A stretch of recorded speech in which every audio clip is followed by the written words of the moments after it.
You are listening to episode 8 of the CMD Project. Today we are joined by a good friend of mine, mentor, business coach, Mr. Vince Perri. Thanks for coming on, Vince. Well, did you just change your voice? Had to put the podcast voice That on. was great. I was like sexy as hell, man. Thanks for having me on, man. Absolutely. I really appreciate it. It's an honor and a privilege. Yeah, man. So, I mean, for all the people out there, Vince, absolute genius when it comes to business. You've been public adjuster for what? 16 years. Okay. So I don't know if I ever told you this, Vince, but when I first started looking into public adjusting, the first video, I went on Google, looked up public adjusting, and then I went onto YouTube. And the first video, obviously my main concern was how much money can public adjusters make? And you had a video, how much money a public adjuster can make. And you broke it down, and that was my first introduction into public adjusting was that YouTube video of yours. Nice. I told my wife after watching it, I said, hey, watch this. Nice. I said, I think this might be legit. Yeah. I'm going all in. And that's how we started. You have no idea how often I hear that story. I'm sure. Of not just that video, but just, I was looking at getting into something. I saw public adjusting. I Googled it and I found you there. And it's really, when I hear a story like that, honestly, it makes me feel so good that, the hard work that I put in, that the team puts into making sure that we're providing consistent content, and the fact that it's actually resonating and people have an impact. Like the greatest thing about those events that I put on is just like, honestly, man, the handshakes, the hugs, the thank yous that, it's not the reason why I did it, but it's just sort of happened as a result. And, just as a human, it just makes me feel like really, really amazing. And I'm truly grateful for all the people that have gotten some out of it. No, literally, no exaggeration. It changed my life. Thanks, man. Content. That's awesome. That's great. I think if there wasn't, you were the only one putting content out that way. I think I'm still the only one. Yeah. Well, yeah. I mean, there's a few other, but not to the extent you are. Right. And I think if I didn't have content that was easily accessible, I don't know if I would have made that leap. Right. So definitely thank you for that, man. Yeah. So let's talk, man. Tell me your story. I mean, I know most of it from what you've told, but we haven't really actually sat. I mean, we've done a lot of speaking, but it's mainly been business related, man. Mm-hmm. Let's just shoot the shit, get to know each other a little better. Who is Vince? I know Cuban. Your family was immigrants. Oh, you want to go way back? Well, let's tell the whole story. Nobody man. ever asked me that. What got you into entrepreneurship? That's awesome. When did you first realize 9 to 5 punching the clock for Uncle Sam ain't for me? I read a book the other day that I just literally just started it. I'm still at the sample stage, and it's a book on how to create an entrepreneurial kid. Really? Yeah, I'll send it to you. Yeah, and the author is phenomenal, just great entrepreneur. So that's why I got the book. I started reading it, but anyway, just the first couple pages that I read, they did a study. They did like a live class with a bunch of business people. I guess it was. Again, I just started reading the book, so I don't know all the details. But anyway, they did. They asked for like a show of hands. Who here had an entrepreneurial upbringing with parents? And the result was astounding that almost all of them raised their hand. They're all entrepreneurs, and almost all of them raised their hand. I was actually surprised when I read that because I was thinking, okay, I didn't know that your upbringing, being brought up by an entrepreneur or business owner, sort of gets you to where you are. And I wasn't. My mom, elementary school guidance counselor and elementary teacher. Yeah. Clock in, clock out, get that 30, 40, 50K check every couple of weeks and be as consistent as possible. While my dad, I used to tell people that if you looked entrepreneurial up in the dictionary, you'd see a picture of him. Okay. And he always was just starting businesses and doing different things and getting into this, getting into that, all kinds of stuff. And, the bright side of that was when he was doing well, we were all doing well. The downside to that was it was a roller coaster of an upbringing, roller coaster. Like there would be times where we would have all kinds of stuff and my dad say, buy whatever you want. And then there was times where I remember a conversation with my mom where she literally sat me down and she said, hey, the words I want need to be eliminated from your vocabulary because we can't afford it. And there was times where I remember where we ate pasta with butter and garlic salt almost every freaking day. Hey man, that's a great meal, man. I still eat that to this day. It is delicious, yes. And I didn't mind it at the time, but looking back, there's a reason why that's what we ate all the time, because we couldn't afford it. There was a time where my mom had 2, and then there was a time where my mom had 3 jobs. Yeah. Working all day as a guidance school counselor, working in the evening helping Cuban immigrants with English, and then working on the weekends doing other stuff, whatever she can do. Mm-hmm. And I remember getting mad at my dad once because I was like, why don't you just go and get a job? Like, come on, man. Like, the family needs money. I'm a kid, right? What the hell do I know? And he's just like, I can't work for anybody. Now I get it, right? And I don't know if I was put in his position, maybe I would do that. Mm-hmm. Probably wouldn't. I'd probably still find some kind of hustle to get money. I tell my wife all the time. I said if it came to it, I would go pick up dog shit in people's yards for money. There you go. Work for somebody. Yeah. So my upbringing was that, and then I played tennis, and I played college tennis for a year. So the best job to have I went to school at Slippery Rock University in Pennsylvania. I lasted there a year just because I was like the only Miami guy, one traffic line to town. I still have friends to this day from there, but quite frankly, just a small town wasn't my thing. So I came back to Miami. I ended up graduating from Florida International University. But as soon as I came back, I started teaching tennis because like that's what you do. It's just so easy. If I've got the skills, because I've been playing tennis since I was 6 years old, played college, I know how to play, might as well just teach. Like for a while, Daniel, like I was making more money than any of my friends because I'm making probably at that time $25 an hour for group lessons. And for private lessons, I'm making 50, 60, 70 bucks an hour. And I was always good at hustling for my private lessons. So, you know, I'd teach the group lesson, I'd see some talent, and I'd talk to the parent, hey, you need private lessons. So 2-3 hours of group lessons, 2-3 hours of private lessons. I was doing really well for a long time, you know? Yeah. And then I was doing it for so long that I was probably, I don't know, graduated from college when I was probably 17 to 21, 22 years old. And I'm just like, I graduated as a sports management major and I just wanted to do something and I didn't know what I wanted to do. I tried to get a job with the Miami Heat selling tickets. I tried to get a job with other people. I was very successful selling season tickets for FIU while I was there, but I was like, I don't know what I'm going to do. You know, in your early 20s, you feel like you're running out of time. Yeah. And now we realize, Jesus Christ, I'm 41 and I'm like starting something new now too. And, you know, I was looking for something to do. I didn't know what to do. And I wanted to just try the 9-to-5 because I wanted something steady. I had a new girlfriend at the time. I was still teaching tennis. And I'm like, I've been teaching tennis since I'm 17 and I'm like 23 years old now. That's 6-7 years when you're that young is a long time. And I'm like, I don't want to be teaching tennis for the rest of my life. So I got into adjusting because I was teaching a gentleman. I've told this story a million times, but I was teaching him 2 private lessons per week in the morning. And he was bringing his kids for 2 private lessons per week in the evening. And they're like $70 a pop. And I obviously asked him, like, what do you do? Like, how do you afford the time and the money to do this? And he's like, oh, I'm a public adjuster.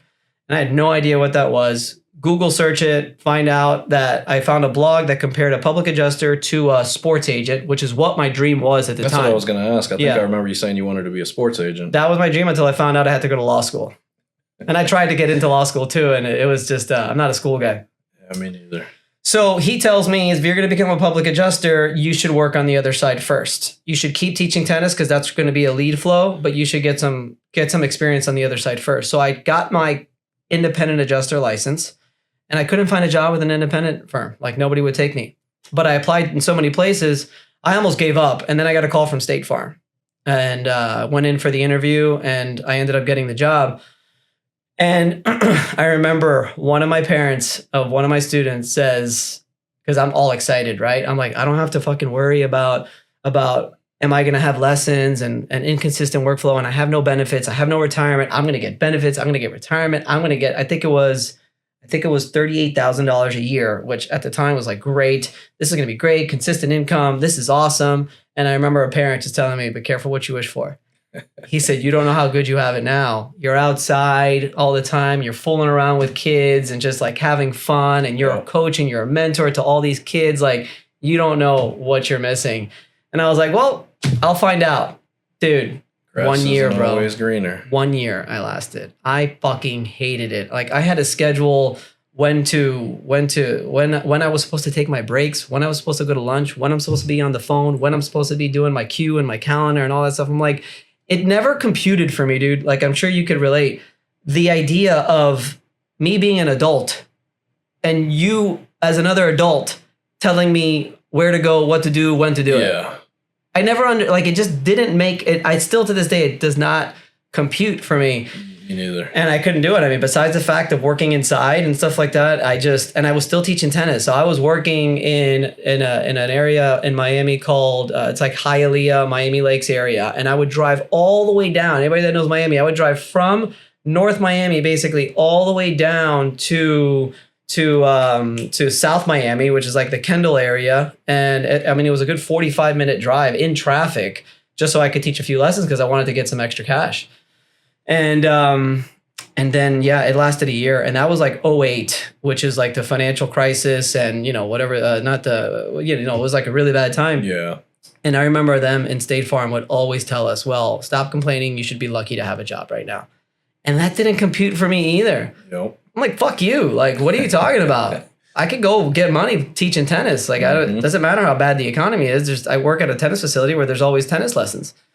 And then I just told him one day, I called the guy who was my student, and I said, I can't take this anymore. I'm all in. I'm going to do it. He's like, all right, just come on board. And then, I remember I put in my 2 weeks, and they were shocked. And it was really because it was that '08 time. Like, it was a financial crisis. And I just went one day to the next, and I put in my 2 weeks. After one day, which is very standard, I found out they're like, you can go. Like, we'll pay you for your 2 weeks. You're out. I'm like, all right, cool. So I pack up my box. And of course, you know me, I made tons of friends, right? So I had good relationships. Start saying my goodbyes. And I'm saying all my goodbyes and everything like that. Finally, I say bye to everybody. I pack up. I don't know if you know this part of the story. I pack up all my boxes, and my team leader, she escorts me out. And as I'm escorting out, you could see there's like people looking over the cubicles and stuff like that. And I swear to you, I shit you not, one person like starts clapping because it's the '08 thing. That's like the big thing. This is guy's like, got balls. Yeah, everybody's like, and then the whole fucking office must be over 100 people. Woo! Start clapping. I'm like, yeah, I'm out of here. I didn't know what I was gonna do. I knew I was gonna teach tennis. I knew I was getting into public adjusting. I knew in public adjusting I wasn't gonna get paid for at least 3 to 6 months. So I had to rack up on my lessons. I had all this sort of planned out, and I just fucking made the jump. I remember what I used to always say is that I'd rather be broke doing what I want to do than be rich working for someone else and doing what they want me to do. I think I share that. Mm-hmm. Absolutely. I'd rather be broke. So that's my entrepreneurial mindset. It's just always been there. I mean, if you think about it, man, you were an entrepreneur with tennis lessons. Exactly. So, well, that's what the funny thing is that I always tell public adjusters that even if you're working under a firm, you are an entrepreneur. Yeah, because I tell all my guys, get an LLC set up. Yes. I'll help them set it up, whatever they need. Write off everything. Get your QuickBooks. Mm-hmm. Boom. I told somebody the other day who's been working for God knows how long and still doesn't have an LLC. Who was it that I told that to? I just, dude, what are you doing? You're just getting raped on taxes. You're going to get killed at the end of the year. Killed. So yeah, that's it, man. I'm an entrepreneur through and through. It starts with my dad. And then it just sort of ended up being that way. Yeah. And the good part is that I got a lot from both my parents because my mom was the straight shooter. Everything's right. Don't do anything illegal. Do everything correctly the way it's supposed to.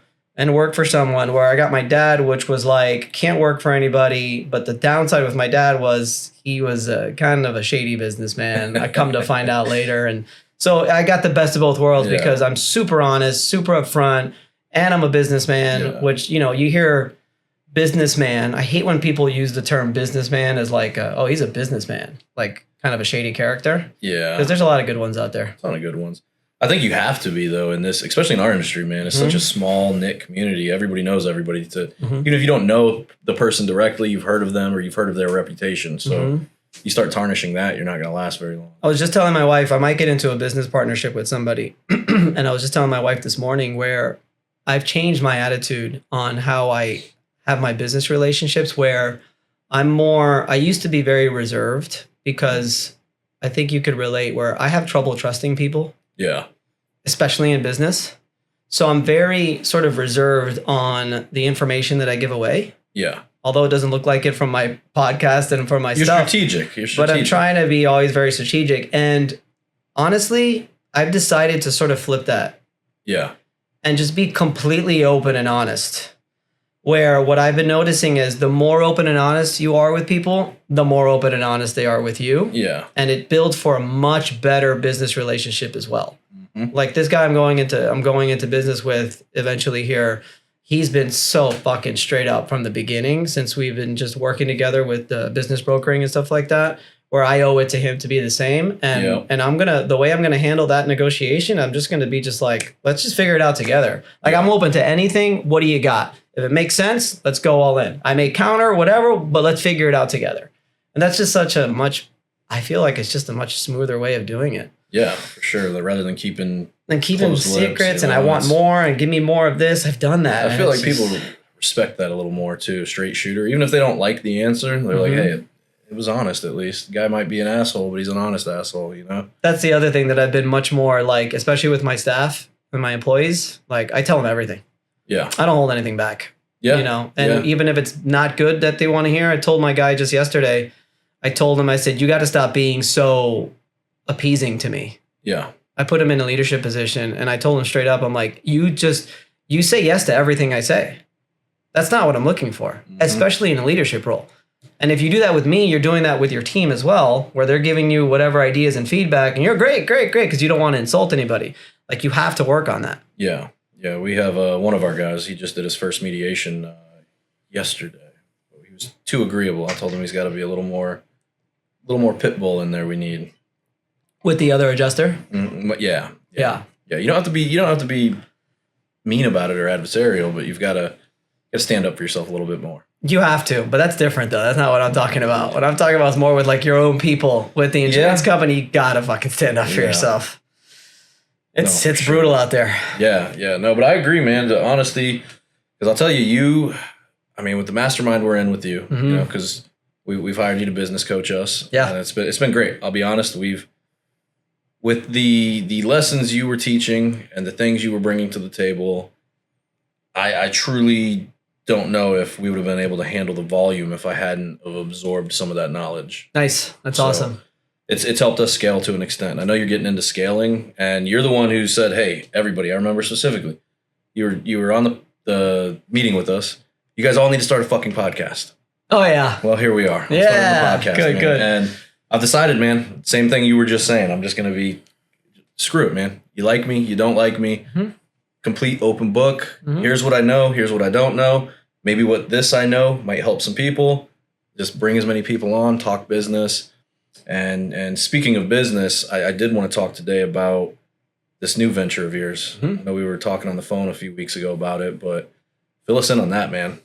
So yeah, I became a business broker earlier in the year, just because at the end of last year, with a buddy of mine, I was thinking of acquiring another business. So we started looking at different businesses and stuff like that, and we kept talking to these business brokers. And in my head, I'm like, wow, this seems interesting. 10% of whatever a business sells. That sounds pretty good. Yeah. I'll be honest with you, the public adjusting industry, I'm a little concerned about. If you don't make the right moves, if you don't start subscription models and stuff like that, it's just relying on claims.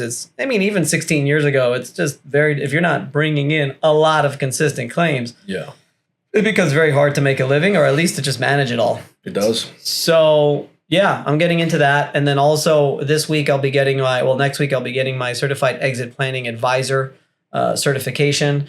So that is kind of cool because it goes into the product and the subscription model, which is I will be charging for evaluation. And then if you want my help increasing that valuation over time, you pay a per year subscription model. It's a sort of business coach and help you do that, with the idea of all leading it into when it's time for you to actually sell the business, that I'll broker the deal.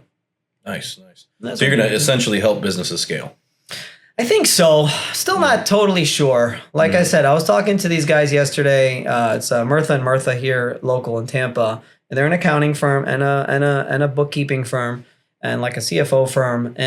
But they started with business brokering, so they still do business brokering. So my license hangs on their brokerage part of the business. But we were talking about that maybe the subscription model. We don't know if that'll totally work.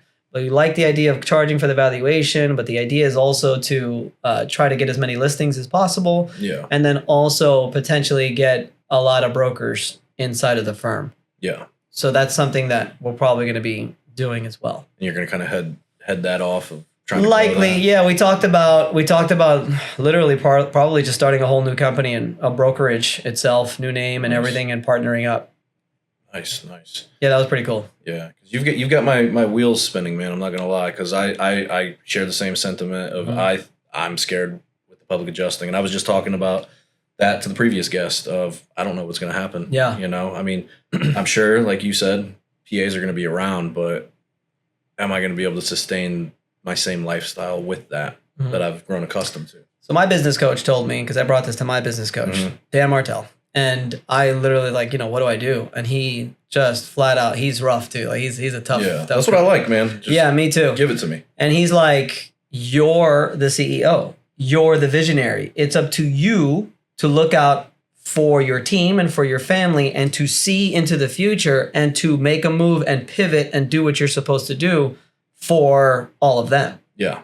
When he said that, and then he said, and there's no reason to be afraid, because he asked me, have you not learned anything being a CEO? I said, yeah, I've learned a fuck ton. He's like, all right, so that's okay, because now you're using everything that you've learned up to now to pivot and start something new, or pivot and add something to your business that's something you've never done. Because now, as opposed to when we started our business, whenever it is that you did and whenever it is that I did, we didn't know shit. So, we were just sort of off the cuff. Now it's the reason why most entrepreneurs and business owners don't really hit that, success until their mid to late 40s, early 50s, because of all of the failures and everything that they've learned up to there. Yeah. So when he told me that, I was like, all right, cool, let's fucking go. Yeah, yeah. So it's up to us to see the writing on the wall. You know what's weird is I don't know if I'm just wired differently, but although I'm a little scared for the future of public adjusting, at the same time, I'm a little fucking excited of, all right, I get to do something different. I get to see what I've learned and apply it to something else. And yeah, I love that video. Works. I love that video you did, man. That shit's fucking nice. It wasn't bad, right? It was great. Good. And honestly, like, you really got to the point and you hit the nail of what I've been trying to teach you guys, like, right on the head. Yeah. Like, it just made total sense. And I'm like, yeah, see, when I saw that, like, you sold me. I was like, okay, this could actually work. Yeah. Well, I took the advice, man. I went right to my meeting that week and I said, giving them away for free. Who wants it? Good. And boom, because now you had a good point.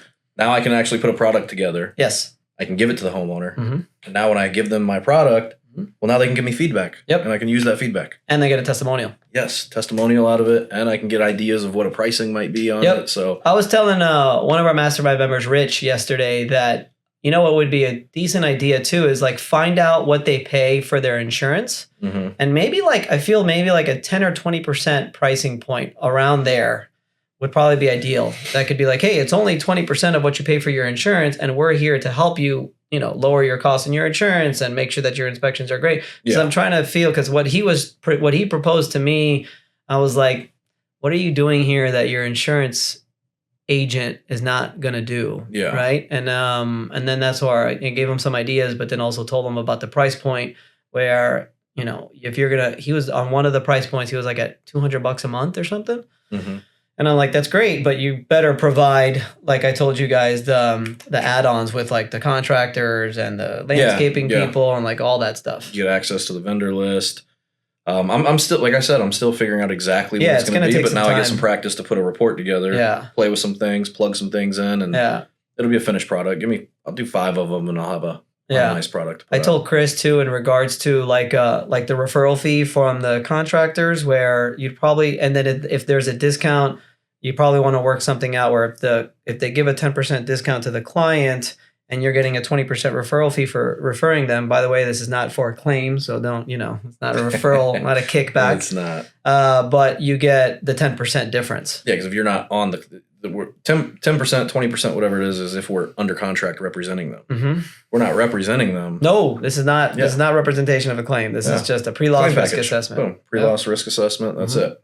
I love it. So kind of a little loophole there, I guess, but it's not a loophole. To evolve. Yeah, no, it's just honestly, it's just a good business decision. No, I agree. Because what I'm learning with not just scaling businesses, but selling businesses is that the buyers that come in, like the top 2 things that they look for is some kind of recurring revenue and some kind of, owner dependency is another one. Yep. Owner dependency, but they want some kind of recurring revenue. And then they want to know what percentage of that it goes into their overall sales. So if you're an owner that's working 9 to 5 in your business, it's probably not worth very much. Oh, no, you don't get the multiple that you ultimately want. That's why we were just talking on the last one of divvying things out, giving things away to people, like tasks. Oh, yeah. Yeah, like it's important because the ultimate goal as a business owner is to grow it to where you can sit back, kind of manage, be the CEO, build business relationships, and maybe start something else. Yeah, and just be the visionary. Like, that takes a lot of time. Yeah. You know, I was, for the first time just the other day, I was called a visionary. And yeah, because I always felt like calling somebody a visionary was like just kind of like a confident boost, like oh, you're a visionary. But that's a legitimate role. And if you could become good at that, and it takes practice too. Like, I called myself a visionary before. I didn't really feel like I had it. Now I feel like I got a good grasp of it. And what a visionary is it's just like when you give one of your employees like a task. Yeah. Remember, I told you guys, like, you want to start with the outcome. Mm-hmm. That's being a visionary. You're giving them the outcome of what it's supposed to look like. Letting them build letting them build it. But you are the visionary to give them and paint a picture for them. Yeah. And you can do that on a per task basis. You could do that on a company-wide level as well. So that now what happens with me, and it's just like automatic, when somebody comes to me with an issue, I know how to paint a picture of what I want it to look like, and then they go and they execute. Nice. Yeah, it's become pretty nice, but it's come through a lot of failure and a lot of studying. I study my ass off, and I spent a lot of money on coaching as well. Yeah, I think it's worth it, man. I think if there's any business owners out there that are torn of spending that money, I'd say idiots. It's worth it, man. You're getting knowledge you wouldn't have otherwise. My biggest regret is not hiring a business coach for the first 12 years. I was scared. Before I went on with you, I talked to about 4 or 5 other ones, but it just didn't feel like a good fit. Well, I was the only one in the industry. Yeah, too. You were the one doing what I'm doing. So I said, shit, Vince has been doing this for, I don't know, 15 years at that time. Yep. He probably knows a thing or two that I don't know. Yeah, and I've learned a lot just in the last year. Yeah. Since I've been doing the mastermind, I knew that I had to step up my game as well. Yeah. So I never told you guys that, but behind the scenes, I knew that I had to step up my game. And that's also when I hired... did I hire Dan Martell then? No. I've heard that name, I feel like. Yeah, but I was part of strategic coach for 2 years. That helped me a lot because that gave me stuff to implement to you guys. And then then I got Dan Martell, and his coaching program was like amazing. And I was basically, a lot of the stuff that I was learning there for a while, I was just like pushing to you guys. Yeah. But it makes a difference, you know? And if I didn't spend the money to get the business coach on that end, then I wouldn't have had the knowledge to give you guys. So yeah. Yeah, well, I'm in, man. I'm all in, Vince. I see, because I've seen the way you've grown your business. So when you're talking about the new business, it intrigues me. So I tell you, I went and signed up for some classes myself. Yeah, sweet, so good. Start them Monday night. Nice. So real estate. Knock those out. Yeah. Nice. That's the first license you have to get, right? That's the only license you technically have to get to be a broker. Yep. I got a Monday through Saturday, 5 to 10:30 for 2 weeks. Nice. So then I'm gonna take the test, and I'll once I get it, I'm gonna come to you and I'm gonna say, hey, Vince, let's go. Let's rock and roll. Man? So. I think it's smart, like we were saying, because with the way the industry is looking, having a backup plan or having something to pivot to is just, I think, if you're not doing that. Now, what I will say is a big problem that we all have as entrepreneurs is focusing on too many things. Oh, dude, I have it. ADHD. We all have it. 10th degree. Yes. So one thing that I'm trying to do now is I'm just focusing on that. Where I was going to try to scale the public adjusting firm again. I was going to try to scale commercial claims advocate like crazy.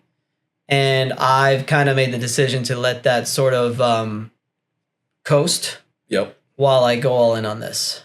Yeah. No, I think that's a great idea. Because if not, I'll just be too... then if you focus on too many things... Like a dog chasing its tail. Yeah, and then you scale nothing. Yeah. So I think I'm still focusing on the PA thing, but I'm going to get that license kind of... Just to have it. Have it and kind of... And you've got me to fall back on if you want to make that move. Well, I'm going to dabble in it. I'm going to... Because I network my ass off. So I'll be able to start saying, well, by the way, this is what I do too. Yeah. You know? So I actually put the vision in writing. Good. I'll show you before you leave today. Nice. So I put that in there. I told you we built the emergency catastrophe team. Okay. That's that white trailer out there. Okay. It's full of dehues and air movers and oscillating tools so we can do flood cuts. Because the storm's going to hit, and my thought process behind it was, I'm only licensed in Texas and Florida. Let's say a storm hits North Carolina.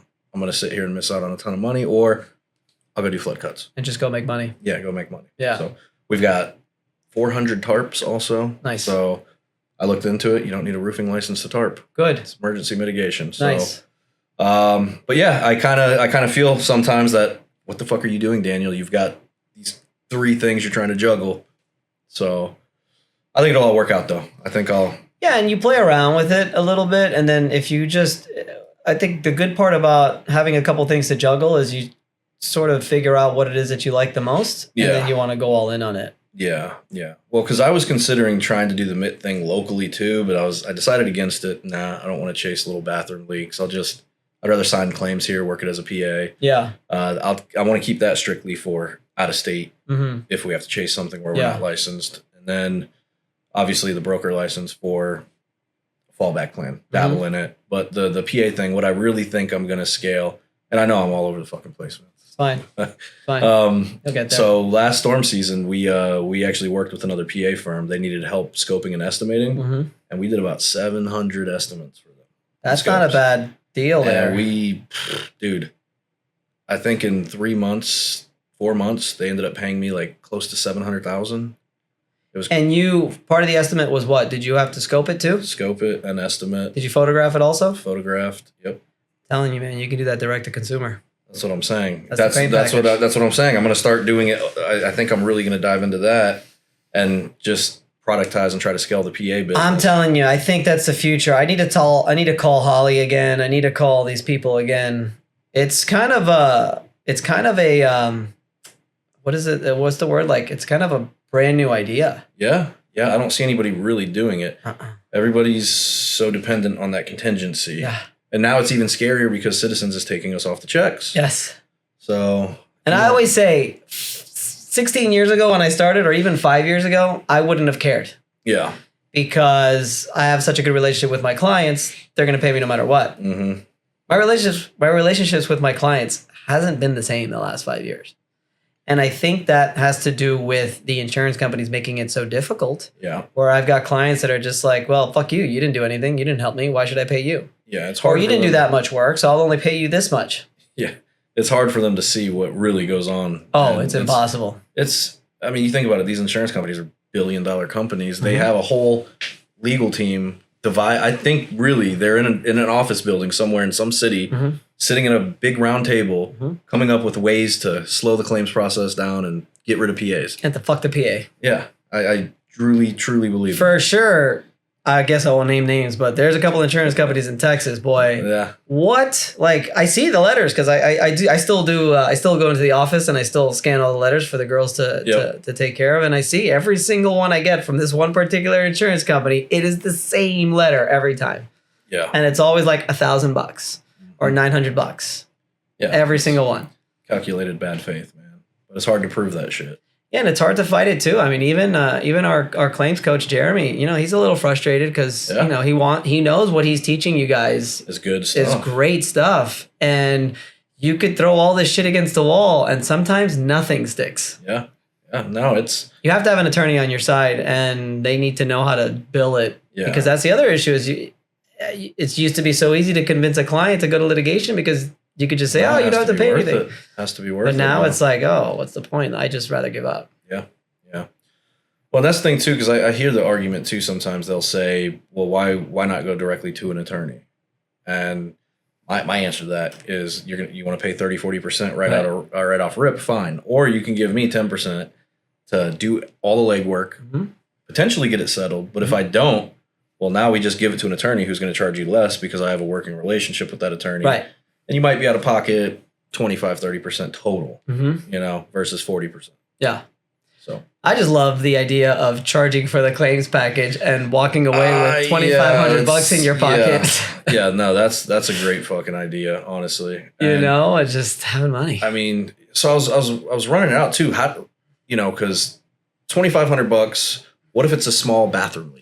Would your pricing be flexible depending on what it is? I would think so. I haven't put enough thought into it, but there could be a tier. I was messing with ChatGPT, actually talking about that yesterday, and kind of maybe like tier based. Like if it's a small one where that homeowner's only getting 10K because they're capped at 10K, you kind of go $1,500, yeah, $1,000, $1,000, $1,500, yeah, for sure. You kind of give them advice because hey, I would recommend you get a mold assessor in here. That'll open up that 10K mold coverage for you. You charge them $1,500, you're done. You give them everything they need, and they can cross that finish line. And I love the retainer idea. I just don't know if that works. Yeah. The flat fee, I think, is fine. Yeah. But the retainer idea, I don't think is allowed.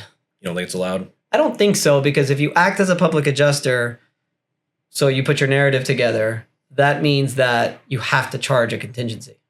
I think you could charge the flat fee, but you can't charge like a per hour. I don't know though. I don't know. I still haven't done.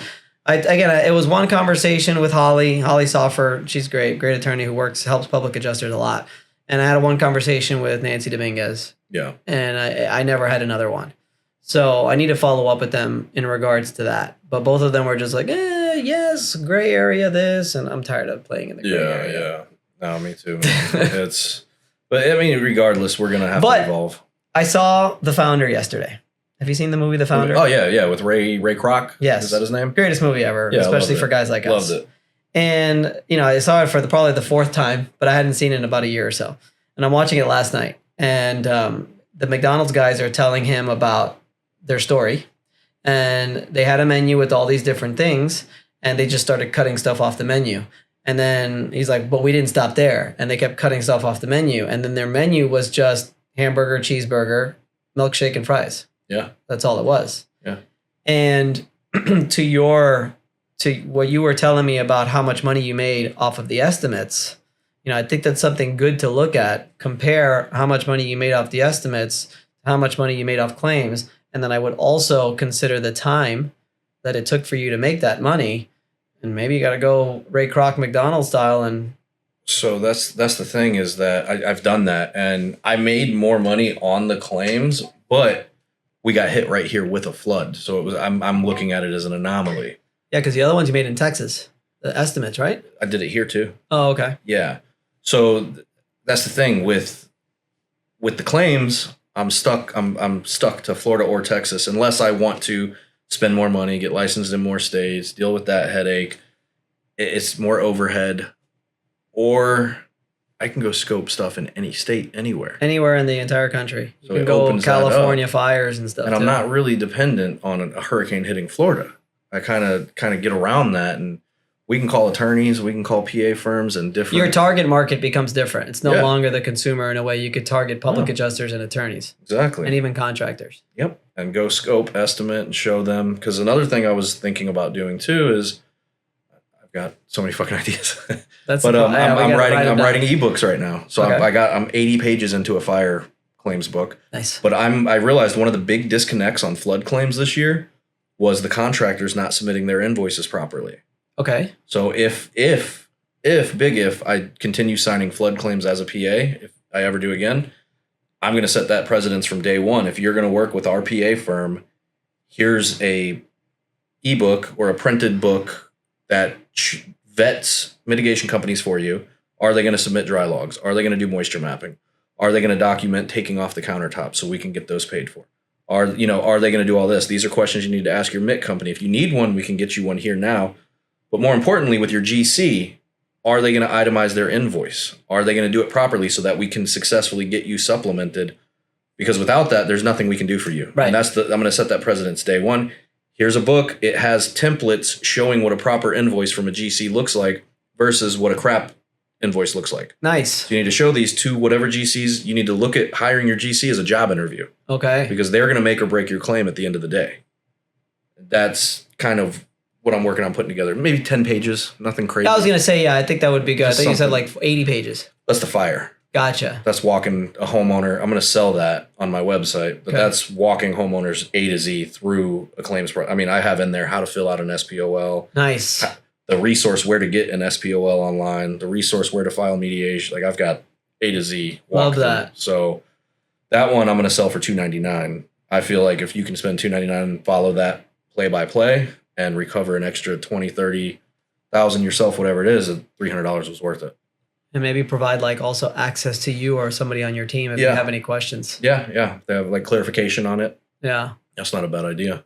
So Cameron Mooney in California, he owns Tugboat Claims. You heard of that? I've heard of them. I've actually heard of them. It's like an app. And they charge, I mean, I don't know how much money they're making off of it, but it's an app that walks you through the claims process. Really? Yep.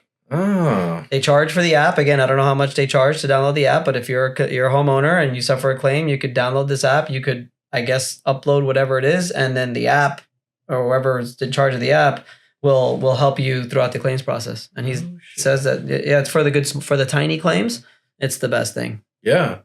No, I love that idea, dude. It's a pretty good idea. With the way the current condition is, those $10,000 water losses. It's not worth it. It's not worth it for us. Not worth it for us. Not worth it for an attorney. And that homeowner's left. Just holding the bag. Yeah, I think the point to understand, which is the point we're trying to make, is that it's very important for a homeowner to have some kind of guidance. Yes.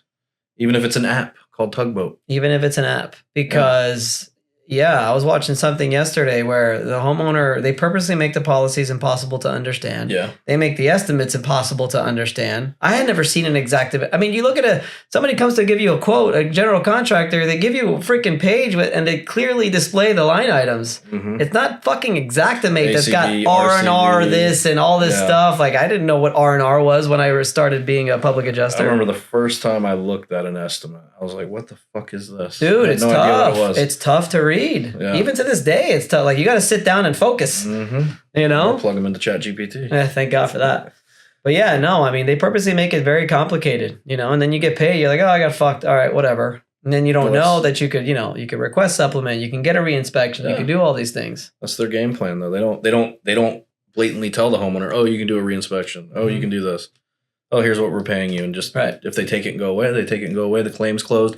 On paper, it looks like the insurance company paid out that claim and it wasn't denied or underpaid. And I love how they send a mediation broshure. Yeah. Because they know that mediation's a waste of time. It's a waste of time. Such a waste of time. I mean, I used to kill it in mediation a couple of years ago. But, hit or miss. I mean, I think I've taken maybe 3 claims to mediation this year. Yeah. I mean, the rest of them just appraisal, litigation. I used to prepare so much for those mediations, and I just kept getting fucked anyway. I was like, I mean, what am I doing? So, what I was doing that was actually working for a while is I would file mediation and under knowing that whoever gets assigned to that mediation probably just wants it off their desk. They're probably bogged down. So we'd file mediation. I'd wait a week, and then I'd call the insurance company. So like Universal, for example.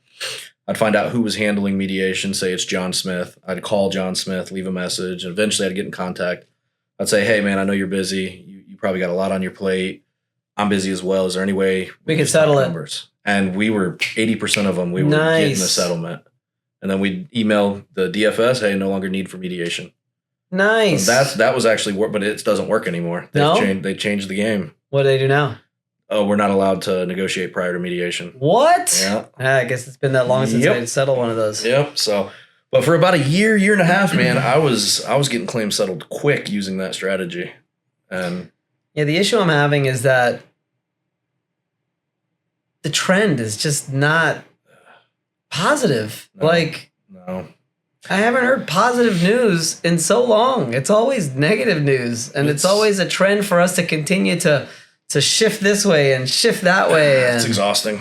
It's exhausting. It's exhausting. And, when I do these events and I meet all these public adjusters and you all have families and we all have families and and how they make us out to be like bad people. No.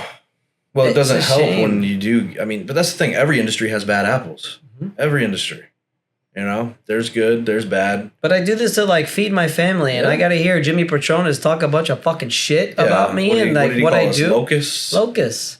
And I do this to feed my family. And you're gonna tell me, and you're gonna call me a locust? What if my son wasn't 3 years old and he's 14 years old, and he's just like, Dad, why do they call you a locust? And it's now I got to explain to him why a public adjuster is not a locust.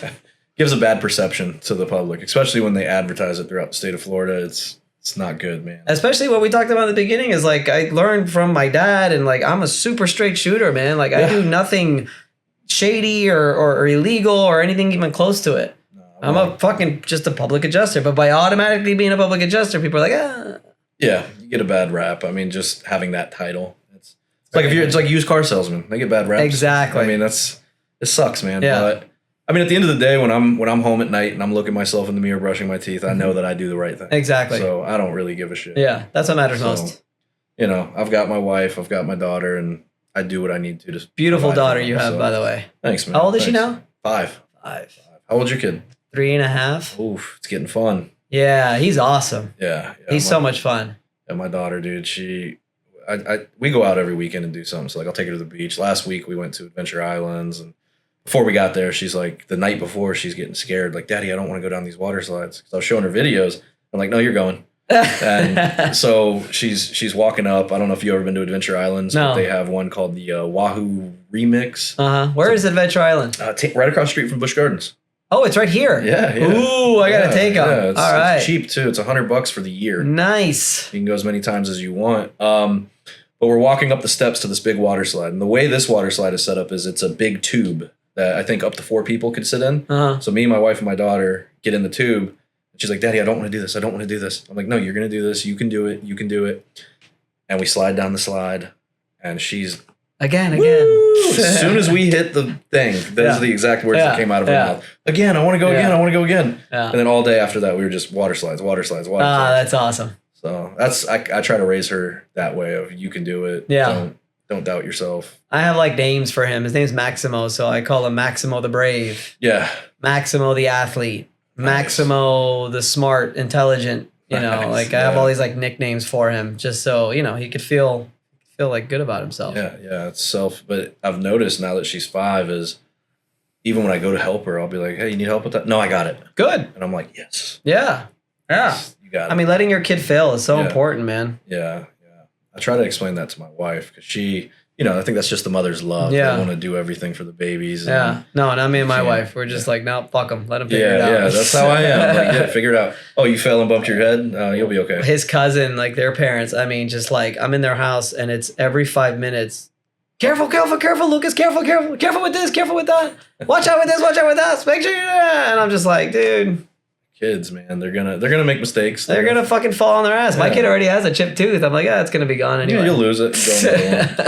He fell on his now face. that second set of teeth. We don't want to chip there. Yeah. So, but it's fun, man. It's fun with those kids. You guys planning on having any more? No. Done. I want one more. I wouldn't mind one more, but my wife's like, nope, not happening. My wife said no, and I said, you don't have a choice. That's funny. So, I said, I gave you this. Yeah. You've got to give me one more. Yeah, no, we went through hell and back with Max, man. I mean, just the pregnancy was hard, and then I don't know if you knew, but my wife got breast cancer while she was pregnant. Oh, dude, I didn't know that. Yeah, shit. She was about 6 months pregnant. You were juggling all of that while doing. Well, I have a lot of help. We're Cuban, so I have her parents and her mom especially help us a lot. Yeah. So like even now, like my kid's supposed to go to school, but he's got something going on with his foot, and he's at grandma's house all day. Slept over at grandma's house yesterday. Nice. So he'd rather stay with grandma anyway. Yeah, so while she was going through that chemo and all that stuff and the baby, the newborn, like her mom was there all the time, like helping us out. Thank God for her. Yeah. Thank God for her and her cousin. And like, since we moved up here, we pretty much have all of the family like close to us. Yeah. And that's what I've noticed about the Cubans and Puerto Ricans. You guys all... It takes a village, though, man. It takes a village. Like, my neighbors, they're super American, and they have 2 kids, and they do everything themselves, and, that's great, too. And sometimes I wish it was more like that. Trust me, I want to kill my in-laws sometimes. Yeah. But, I wouldn't have it any other way. It's nice. No, I definitely. Yeah. We've got... So, like, her brother, sister-in-law, her brother's wife is Puerto Rican, so they're right across the bay over in Odessa, though. They live kind of close to you. Okay. So it's a little bit of a drive, though, so we don't really have the convenience of, hey, we're just going to drop her off real quick while we do this. But we get together with them fairly often, especially her parents. You said you were thinking of moving up there? Or? We were, and then we just bought this like 4 months ago. Oh, so you're not doing that? We might. I don't know. I don't know. Oh, I didn't know you just bought this. Yeah, we bought this back in February. Oh, I don't think I knew that. Yeah, we moved in right when we were busy because we were looking for a few after years. The storm. Right after the storm. Oh. Yeah. We were looking for probably the last 2 years, but we couldn't find anything we liked. My wife is picky, man. Yeah. She's picky. So is mine. So then she sent me this house, and I'm like, I got tired of listening to it because she was just, we need a new house. We need a new house. We need a new house. So I got sick of it, and I said, all right, we're buying this house. And we were moved in within 4 weeks. I mean, it's perfect. Yeah, so. I love it. It's a beautiful house. She's like, I didn't expect that. I'm like, I was tired of listening to it. Yeah. You got what you wanted. Exactly. Did you have to remodel it, or was it already? No, it was like this. Oh, that's awesome. Yeah. Fuck that. We bought a house. Yeah. And that was fine as it was. Yeah. Not my wife. Yeah. We had to remodel the whole thing. Well, and lived in it at the same time. Floors, too. It's funny you say that, because I think it's fine. My wife wants to redo the kitchen and the bathrooms. See? Why? I don't know. I don't get it. But I think it's good in a sense because now it gives me a reason to work harder, I guess. Yeah. You know, I've got like my visions and everything like that. Yeah, Like I'll give you an example. I'll get to the house, but I'll give you an example of like they're telling me I went to a broker conference. Yep. And they're just like, top broker here, top broker there, made 1.1 million and made $1 million here. And I have to tell you, Danny, I wasn't impressed. I'm looking at more than that. Yeah. And one of the visions that I have is I want a fucking massive house. Like, I want a fucking gated entrance. Well, you got a gated entrance. But I want like a massive gated entrance. And I want a big ass backyard with a fucking decked out outdoor kitchen. Yeah. And I want it so that like the whole family could come and we could just fucking really enjoy life and make some memories. Yeah. And I told my wife, though, I said, whatever it is that we do buy, we are not touching it. It's going to be already fully remodeled. Mm-hmm. So she'll look at houses for fun. She'll be like, oh, look at this one, but it needs some work. Nope, not that one. Eliminated. Look at this one, needs some work. Nope, not that one. That's part of the reason we were going to move to Land O'Lakes is because her brother, he's in tech. He owned a tech company. They have software for Marriott.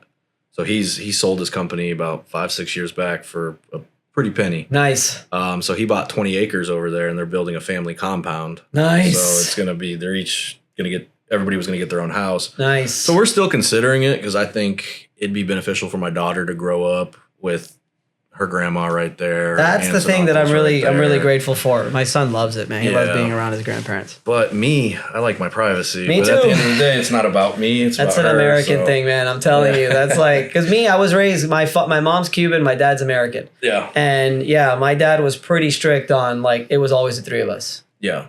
And my aunt lived across the street and my grandmother lived with her across the street and my cousin lived like right down the street, but we would go there to visit and every once in a while they'd come. But I was raised very like, my dad was like, yeah, no family. So it's been a transition with my wife, but it's been nice. I mean, it's nice to have people over on the weekends and stuff like that. She's real family oriented. Oh my God. You know what they say? What's that? If you marry a Cuban, you marry the whole family. Yeah, yeah. And yeah, I married the whole family.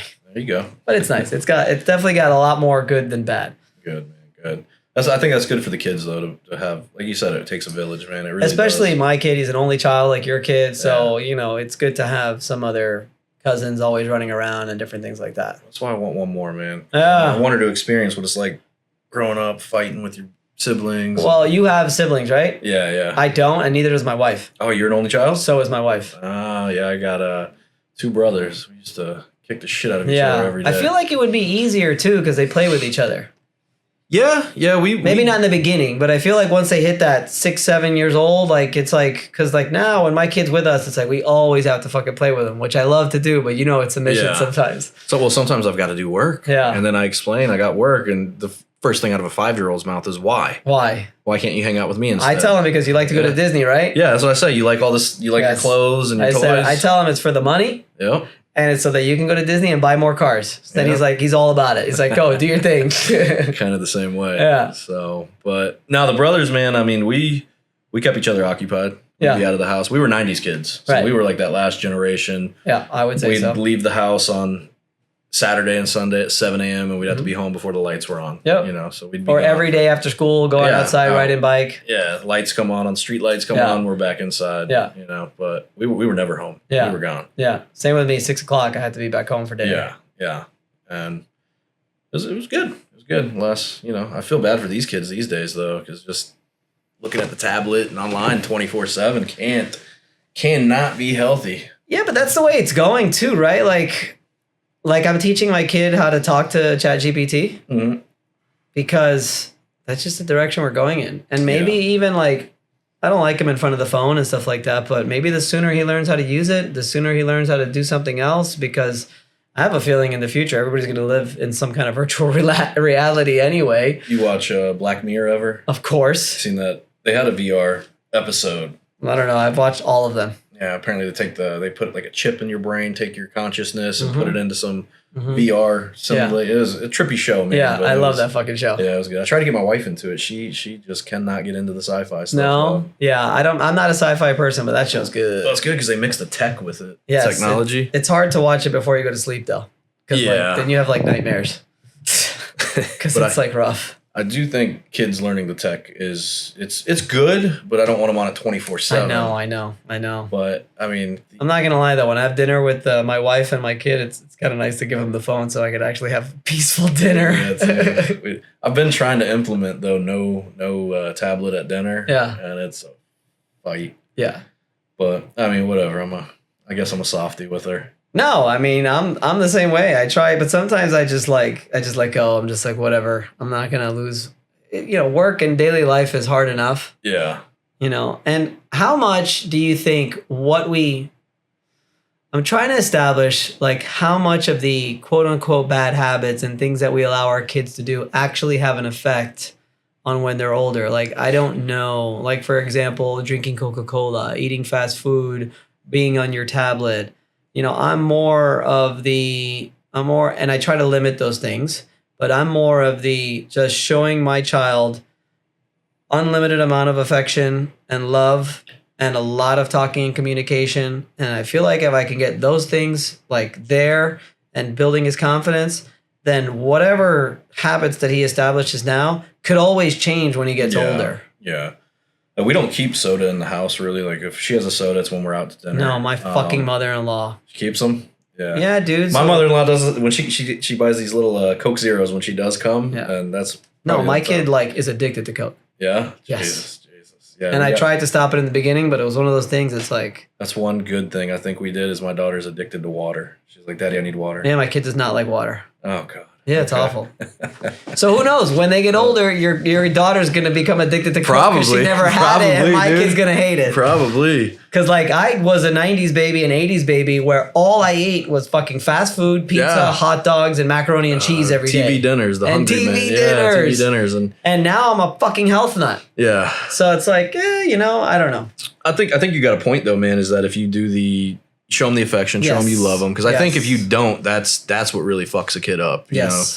If you're not there emotionally. I think you've got to show that, and you've got to implement some tenacity in them, some grit. And I think the way to do that's sports. Yes. Like my kid's gonna be in sports. He's already in soccer. She's starting jiu-jitsu next week. Nice. So taking her on Monday night. Yes. She's gonna get in. So she's gonna hate it. She's not gonna want to go. And she already said she doesn't want to go. Yeah. No, she has to go. She's gonna have fun though. Yes. Sports, I think, is a great way for them to learn how to fail. Mm-hmm. The understanding of defeat, understanding of hard work, communication, teamwork. Yes, I sports think sports is the best. Teaches a lot. Oh yeah. So we got her in dance already. She does dance. She's been doing that for 3 years already. Good. She'll every night before bed she puts YouTube on and puts on like these Lana Del Rey songs, and she's just over there ballet dancing. That's awesome.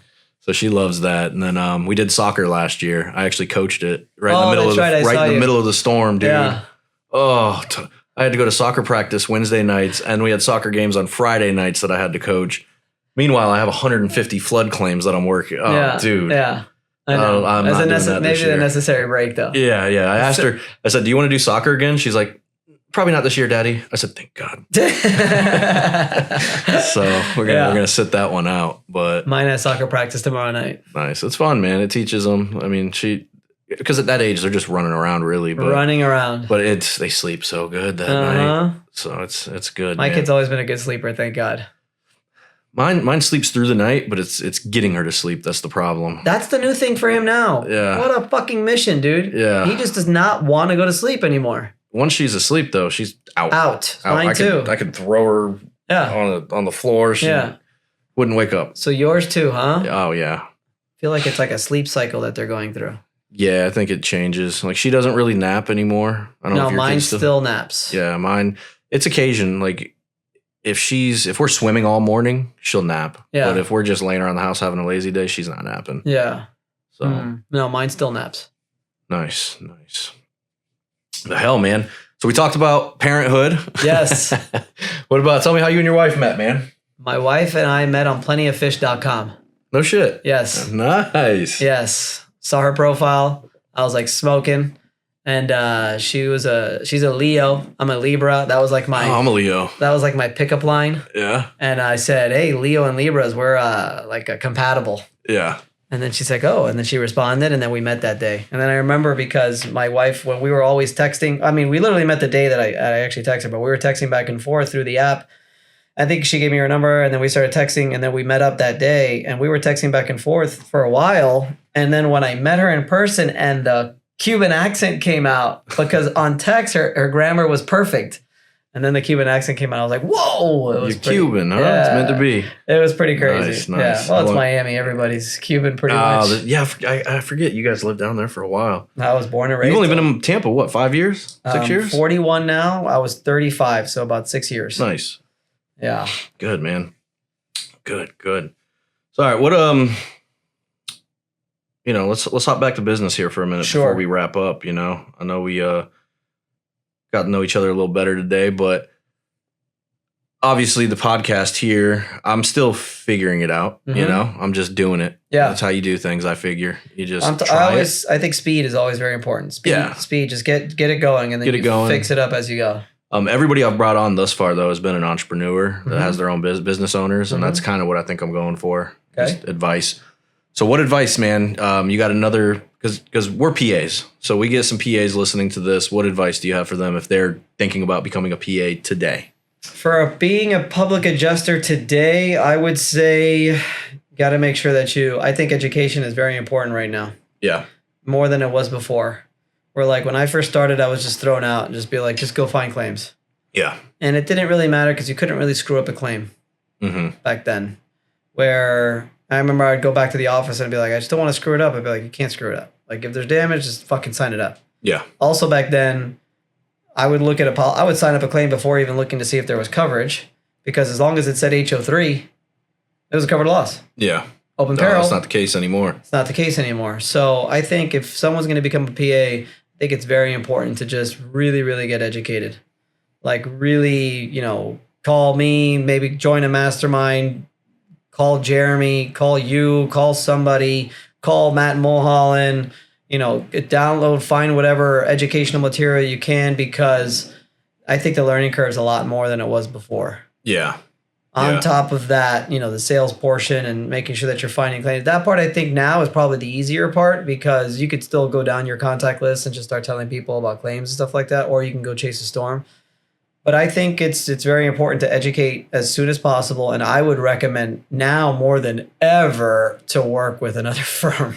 Yeah. Do not go out on your own from the beginning. That's just going to be a disaster. Yeah. But that's the whole reason I started my firm, is because I didn't trust someone to pay me, because I heard so many fucking horror stories. Lots of people getting burned. I got fucked. So what's something you look out for when you're looking for a firm? Yeah. I think you got to feel it. Just feel it? Yeah, I think you should talk to a few people and find out, ask some questions.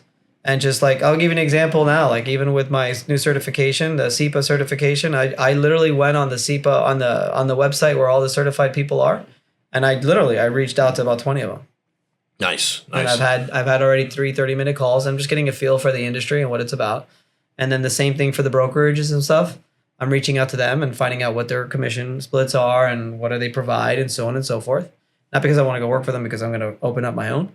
But same thing with a public adjusting firm. Like you should have an opportunity to talk to the PA firms. What's the split?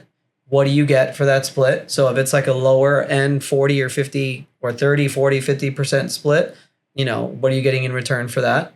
If it's a 60, 70, 80% split, that's pretty nice. You're probably going to be working that claim from A to Z, but do you at least get some support when you have questions and stuff like that? Yep. And just get a feel for it, but definitely don't just go with the first one.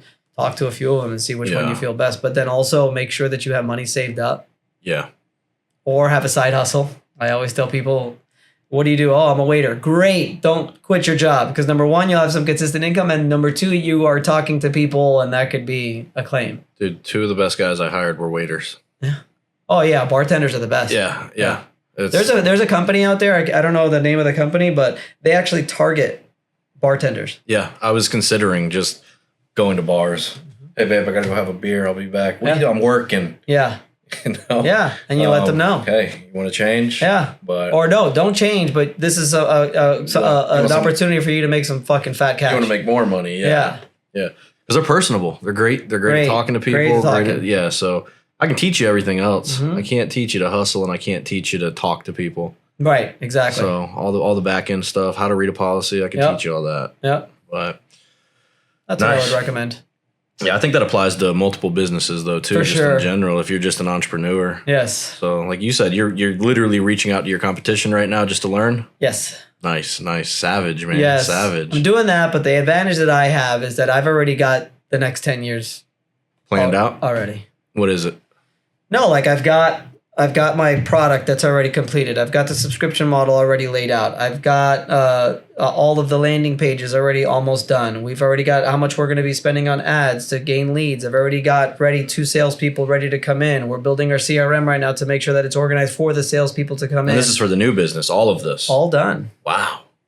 Jeez. Not all done, but all like already, like me, my team, we're all already geared in towards that. Yeah. Now what came in new is potentially opening up and partnering with somebody for a brokerage, which is very exciting as well. But that still leads into what the vision I've already created for me and the team, which is salespeople come in, I pay for them to get their real estate license, and then they get leads from all of our ads to sell the report, which they get a commission on. But then they nurture that lead through either a subscription model or all the way until they could actually sell the business. Nice. So what I'm doing now is I'm just doing research to, if I'm going to actually go through with this guy, I need to figure out what is it that these top 4 brokerages, what are their commission splits?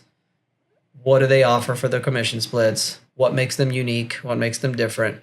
And then we could just sort of build off that. What better way than to interview with that company? Fuck yeah. And you know what I did? Yeah, as soon as I had the conversation with the father, son, with Mirtha and them, as soon as I did that, I literally went on ChatGPT. What are the top 4 brokerages in the country? It gave me their I went on their websites. I just I contacted every single one on their form. And I'm just waiting to hear back so I could schedule a time to meet. Beautiful. I'm just acting like I'm going to be a broker for them, but I'm not. Yeah, beautiful. That's genius. Yeah, it's just, you got to get your intel. You have to. You know what I'm saying? Have to. And the thing is what's changed for me, which I think, which would be great, I would have known when I was just starting out in my entrepreneur career, is like really set your sights and set your goals like just off the charts. Like you need to set them fucking high. Like where it's unbelievable, like you doubt you can obtain it. You doubt even you could obtain it, but then you have to slowly convince yourself that you can. Because what happens there, and I'll give you an example, is I decided to go all in on this last month, and I sat with my marketing team and I prepared for this like whole meeting. My marketing team is 3 people, right? Zenga, Travis, and Jamela, and I told them that I wanted to make $500,000 by the end of the year. That's insane. Like I'm launching a new business and make $500,000. Whether we get there or not, I don't care. I would love to get there, but quite frankly, by setting the bar that high, even if we get close, that's great. Yeah. But what it causes you to do when you set the bar that high and you set your goals that high, it actually affects your decision making because you start thinking bigger and you start making decisions towards that super high bar. Whereas opposed to if I would have set the bar at, let's try to make $50,000, right? Because we're just starting out, let's test this, let's test that. It's like, no, by setting the bar that high, it put us on fast forward where we are just like hyper speed on getting everything done. And like we have a whole timeline and we've crossed everything out. Ads start next week. Salespeople start in 2 weeks. Like it's happening fast. It would not have happened that fast if I didn't set the bar that high. So what I'm setting for myself in this venture is like, I'm talking fucking, like literally. It's urgency. I looked at the top 4, right? And each of them generate, I think it was like, it was roughly like $350 to $450 million a year. Okay. I take a screenshot and I send it to this guy. And he already knows I'm a crazy person. Send a screenshot, I sent it to him. And he's like, man, I'd love a piece of that. And I replied, I want the whole fucking thing. Like when somebody tells me that the top 1% broker makes $1 million, and I'm like, well, then maybe this is not for me. Because I'm not looking for $1 million. I'm looking for tens of millions of dollars. Love it, man. So I sent him a screenshot, and his response was, of course you do. I said, I want the whole thing. And he's like, of course you do. And then he put in, I'm all in. And I fucking hearted the message and reached out to the 4 companies. And and see where we're going to go. That's the difference. I think it's so important. When I scaled Elite Resolutions, we scaled to just over $2 million in revenue. It felt like a clusterfuck. Now looking back in hindsight, we did a hell of a job, and we were a pretty well-oiled machine. But the only thing that we lacked, which was what I lacked, was a huge amount of confidence. Yeah. From the outside, people thought that I was very confident, and I always act very confident, and now I am, even my subconscious. But at the time, I had a lot of limiting beliefs. I had a lot of self-doubt. I had a lot of, I'm not smart enough. I'm not worth being a millionaire. I'm not worth, this thing scaling to tens of $millions. I didn't believe it could actually happen. So when I got to over $2 million, as opposed to me being excited, let's do more, I was scared out of my fucking mind. And I made a lot of bad decisions, and I hired a lot of people that I probably shouldn't have hired. I moved people to management positions I probably shouldn't have. And I was making decisions out of fear, which is something that, I think everyone needs to be careful with. But it's hard to realize until you fall flat on your face. Yeah. When you fall flat on your face and then you reach out and you get help. I had to seek therapy. I hired several coaches who really was able to fix my mindset and make me realize the therapist helped the most, especially in the beginning, to actually explain to me, are they still recording? Yep. Explain to me why I was thinking these things. Like she would pick up on my just like what I would say. Why do you keep saying that? Why do you keep saying you can't? Why do you keep saying you try? Why do you keep saying? So it's just interesting with the language and the words that we tell ourselves could really greatly affect sort of how the outcome is. So I think the biggest thing for anybody starting out, and unfortunately, again, if you're just starting out, you're not going to learn this until you fall flat on your face, is really when you make decisions, you want to make decisions with courage. And what I mean by that is really go with your gut. Like whatever it is that you feel, fucking go all in and do it. And don't second guess yourself. If it's a mistake, that's fine. Then you move on to the next thing. But what I would do is I would make a decision. I would be like, no, we're not going to do that. No, because every decision I was making was based on fear. And then I would have a decision to make, and I would literally go against my gut because I didn't trust my gut. So I would say, I think we want to go here, but let's go here. And all of that just was not. Doubt. Yeah, I had so much doubt. I mean, much doubt. I've struggled with that myself, man. I mean, yeah. The same exact thing because this was our first year. We broke $1 million. Mm-hmm. We did pretty decently above it. Yeah. And same exact thing, man. I doubted. I said outwardly, yeah, I can do this, but inside, internally, subconsciously, that little voice. Well, can you? The really fucking voice, that? bro. Can you do that? But now that I've hit that point, and it's fucking crazy because when I first started doing this, if you take it all the way back, I rolled the dice 100%. We had a brand new baby at the time. She was like, I think maybe 6 months old, and I told my wife, hey, I'm starting a business. I'm not going to make money for 8 months. It's just the way it is. Luckily, my wife was supportive. We had a little nest egg. When I made my first like $20,000 in a month, I was like, holy shit. Mm-hmm. It's like a compounding confidence. Yep. Like it's a little bit by little bit. Then I remember I had my first $100,000 month off of a hailstorm, and I said, holy shit, I can do this. But then I wasn't able to repeat that $100,000 month for like a year and a half. It was something like that. Maybe 2 years I wasn't able to repeat it. And so I started to get little doubts of, maybe I just did it once and I can't do it again. But then we hit this mill, and now I'm back on the high horse of, oh, I can fucking do this, But it's always gone up. Yeah, it's always gone up. Yeah, I've hit the 100. I've hit the million. Now we got to get to fucking 10 million, Vince. I think it's important to, what's his name? Dan Sullivan from Strategic Coach calls it the gap in the gain. There's a book called The Gap in the Gain, and the gap is the horizon. The gap is the 10 million. The gap is the next step. The thing is that if you sit in that place too long, also you start to get depressed because you're never going to be fully satisfied. Yeah. I mean, what you just told me, always try to remember what you've been able to accomplish. That's the gain that you've had in your life. Well, because we've been slow the last few months, now I'm starting to realize like the doubts are creeping back in again, especially with the way the market is right now of fuck, what's going to happen? What is this is this possible? But then I remind myself of who the hell I am and what I've done. But it's always a battle. It's an internal battle is the point I'm trying to make. And I don't know if that's ever fully going to go away, but What's that? The internal battle? yeah. Like I'll ever fully conquer it, just beat that voice down into the fucking dirt. But I'm a huge advocate for therapy. yeah. I'm going tomorrow. I've never been. I had never been either. Yeah. And when I almost went bankrupt 2 years ago, I scaled it, and then I almost lost it all. And my wife, I had I don't know if I told you the Venmo story where my Venmo got hacked. There was like $7,500 in it. And my first thought was, who keeps money in Venmo? Like, what do? You get paid by Venmo and you fucking transfer it. And it was like 2 or 3 client payments. And I just never transferred it. It got hacked and then it got stolen. I ended up getting the money back. But when I told my wife the story, like right after it happened, she just looked at me and she's like, what the fuck is wrong with you? And she's like, you and I'm seriously thinking, and we were just having like our little bickerings. She's like, I think we need to go see a therapist. Yeah. And I just looked at her in the eye and I said, no, we don't need to see a therapist. I need to see a therapist. This shit's expensive though, no? About $150 an hour. Yeah. And I shout out to Jennifer. I always call out her name if on a podcast and I tell this story, but she really helped me like listen to me. I had to fill out a huge form of all kinds of stuff.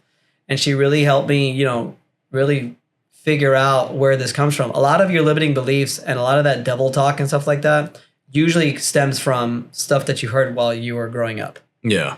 Also, believe it or not, it's also embedded in your subconscious and in your in your system from previous generations too. Yeah. So for example, like a Jewish person that maybe their grandparents went to the Holocaust, that trauma could actually have effect on the next generation and the generation after that. Yeah. African Americans, like their grandparents or great grandparents were slaves, like that trauma actually literally carries over.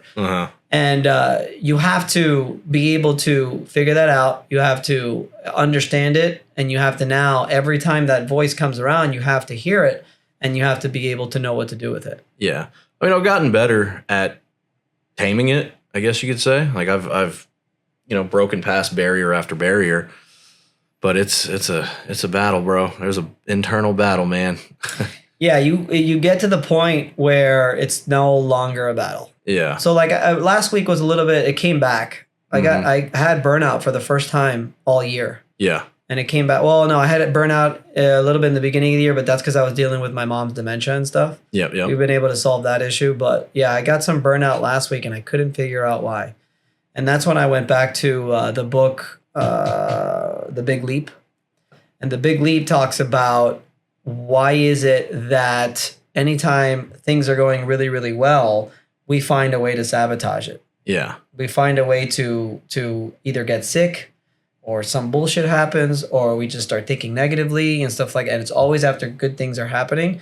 And once you learn where those things come from and why they're there, and you're able to solve them quickly, you could just sort of break through those. And like you have much more, positivity, and you just have that keep going. Yeah. No, for sure. But it takes time. You have to like really understand it. Like I said, because of my week last week, I literally sent an email to Jennifer. I'm like, hey, let me just let's get a tune up here, Nice. And somebody just shared with me a GPT. I'll share with you about limiting beliefs as well. That really helped me through it now.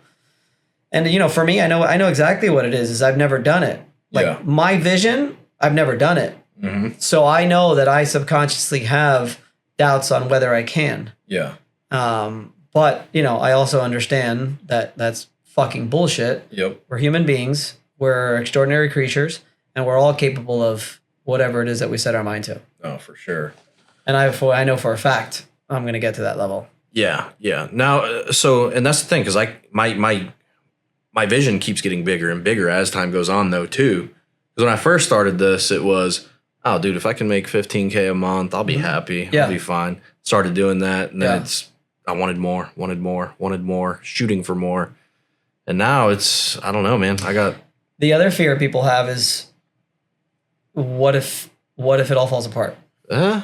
See, I'm not really scared of that. I tell my wife all the time, because I I'm not very materialistic. I don't give a shit about any of this. And I tell my wife, I say, I don't give a fuck about this. It could burn today and I wouldn't care. Yeah. As long as you're okay and Mia's okay, I'll rebuild.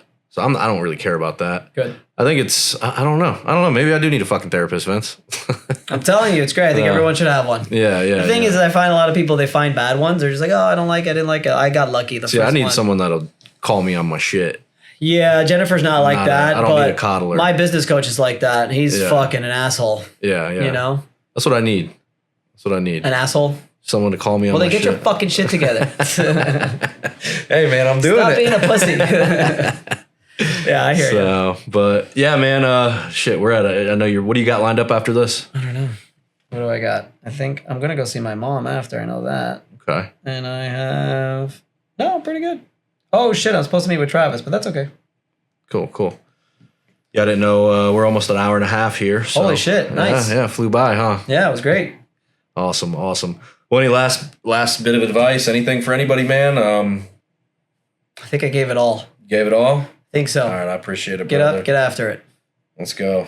All right, thanks, Vince. All right, brother. Thank you.